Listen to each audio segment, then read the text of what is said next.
Well, the conflict here is having reverberations around the world. Today in Berlin, a synagogue, the Kahal Adas Israel synagogue, was firebombed. Fortunately, nobody was there. Here's the German Chancellor talking about that earlier today.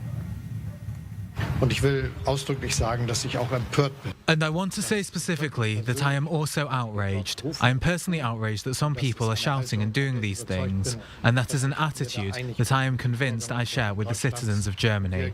And we stand together for the protection of our Jewish citizens as well.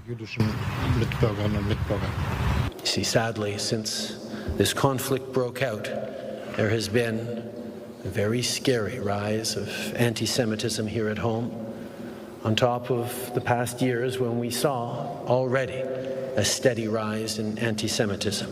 And who himself has done so much over the years to fight anti-Semitism.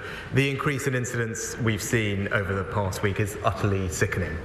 And this government will do whatever it takes to keep our Jewish community safe. You heard the British Prime Minister Rishi Sunak there, and the British government has expressed strong support for Israel. But on the streets of British cities, there have been huge pro-Palestinian marches, including in London. Well, caught up in that, an Iranian human rights activist who for over 200 days now has been protesting at the UK's failure to label the Iranian Revolutionary Guards as a terrorist organisation.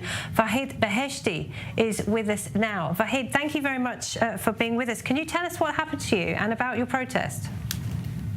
Thank you. Thank you very much for having me. Yes, I have been in front of Foreign Office for 238 days, 8 months now, in order to put IRGC, Iranian Islamic Revolutionary Guard Corps, on the list of terrorist organizations. The first 72 days, I was on a hunger strike. I lost about 20 kilograms, 2 weeks in hospital, and then I came back to my camp. But what happened Saturday, it was unbelievable in middle of London, because we put the flags of Ukrainians as the victims of IRGC. After this event, I put the, do you have me? Yes, we can hear you, Vahid. Keep going. Yes. Then I put the Israeli flag as another victims of IRGC. Then when they had their demonstrations, they attacked 3 times our camp has been attacked. But I don't call these pro-Palestinians. They were carrying the picture of Qasem Soleimani. They were carrying the picture of Ayatollah Ali Khamenei, the supreme leader of Iran. They were chanting to me, they were going to kill me. They were chanting to me, we're going to cut your neck. And then when the police arrest the guy who was threatened me to cut my neck, he found a big knife with him. So they came, they broke their flags on the 3rd attacks, and then I couldn't let that happen. I went after them, I got the flag back, and that was the scene which gone viral. And I was lucky. Police were there, about 150 police forces. They were there, and otherwise I wouldn't be here talking to you today now. That's what I'm saying. This is not. This is our war. This is not just your war. This is our war, against terrorism, and we cannot, even take one step backward.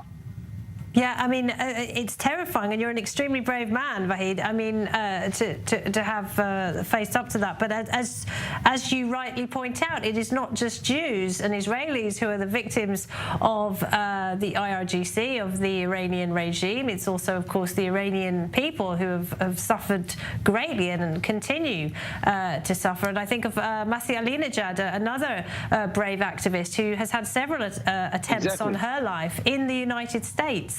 I mean, are you confident in the security forces? Do you think this is a big wake-up call for the security establishment in the UK and elsewhere?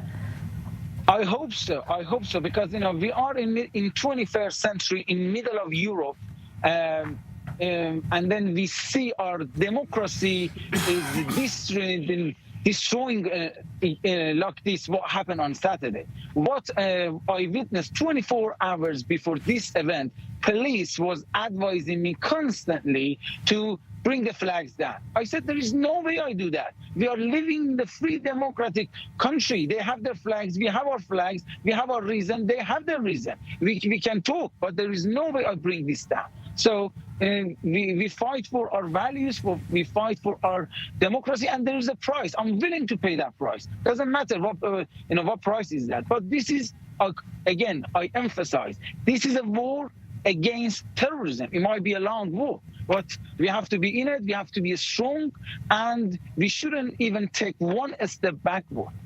It's remarkable, Vahid, that you, someone who was born in a repressive dictatorship, is having to give lessons on free speech and democracy to a British policeman in London in 2023. I mean, this is the state of the world right now.